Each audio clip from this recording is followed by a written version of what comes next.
We're tracking an ice storm that could hit our area this weekend. Make sure you have your supplies ready. Have a plan in case you lose power. Keep an eye on the forecast so you know when to put those plans in place. The key is preparation. You may need to visit the store for some first aid essentials. Madison Sims tells us what items you may need to grab in the coming days.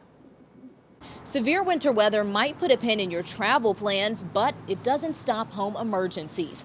So we're visiting a local pharmacy to show you some of the items you might need to get before the weather gets bad. An ice pack or a cold compress. If you and the kids are sledding in the neighborhood and somebody happens to fall off, it might be helpful to have one of these on deck.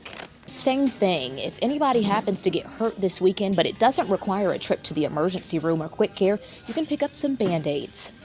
Something as simple as petroleum jelly could also come in handy. If you're spending a lot of time outside in the frigid weather, your lips could get chapped, and this will help that. We are here with Jake Standifer, a pharmacist at the Access Family Pharmacy, and he's going to run us through a few of the items you might need in your home before the winter weather hits. So let's get started right over here in our first aid aisle. All right. So always got to have some first aid on hand. We like these kits. Something like this is going to have some bandages in it, all kinds of Band-Aids, some gauze. It's going to have some paper tape, as well as antiseptic and some triple antibiotic ointments. So that's a good all-around first aid kit, something to have on hand just in case of emergency, minor scrapes, cuts, things like that. This stuff right here is a must-have in any household. This is just Copan bandage that sticks together, and then that's your sterile gauze that would go on the wound first.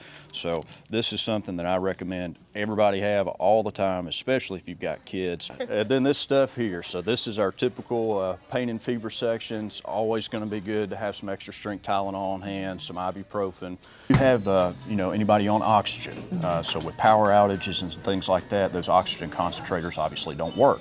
So it's good to have those backup oxygen tanks on hand. Hopefully nobody is in need of emergency care this weekend, but if they are, you can come to a pharmacy just like this one and pick up any of these items. You should be good to go.